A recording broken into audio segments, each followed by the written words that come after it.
Hello बच्चों, let's read this question. The question says oxidation number of sulfur in S2Cl2 is option A है +1, option B है +6, option C है 0 और option D है -1. हमें sulphur का ऑक्सीडेशन नंबर फाइंड करना है इन द कंपाउंड S2Cl2. इस क्वेश्चन का की कॉन्सेप्ट है calculation of oxidation number of an atom in a compound.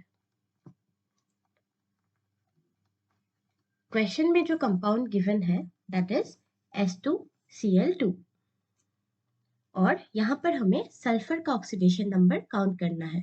Now इस कंपाउंड में क्लोरीन जो है वो अपने -1 ऑक्सीडेशन स्टेट में एग्जिस्ट करता है and to find out the oxidation state of sulfur या फिर oxidation number of sulfur, what we can do is we will take the sum of oxidation states of all the atoms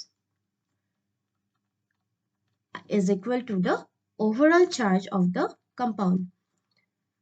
हम इस compound के सारे atoms के oxidation states के सम को लेंगे और उसको इक्वल कर देंगे इसके ओवरऑल चार्ज के.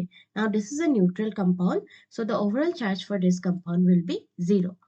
नाउ सबसे पहले हम अज्यूम करेंगे let the oxidation number of sulphur be x.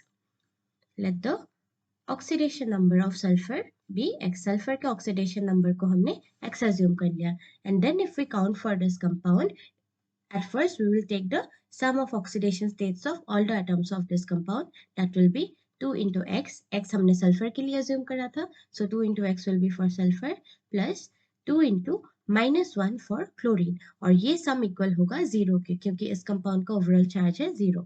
इसको जब हम सॉल्व करेंगे that will be 2x minus 2 is equal to 0.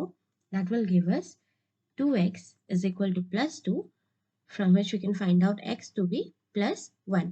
So x का वैल्यू हमने निकाल दिया दैट इज +1 और इसी x को हमने कंसीडर करा था as the oxidation number of sulphur. तो we can write therefore the oxidation number of sulphur, oxidation number of sulphur in S2Cl2 is +1. हमने सल्फर का ऑक्सीडेशन नंबर फाइंड आउट कर लिया दैट इज +1. ऑप्शन चेक कर लेते हैं. Options में +1 given है ऑप्शन ए में, तो आपका करेक्ट आंसर हो गया option A. A is your correct answer. I hope आपको समझ आ गया हो. Best of luck.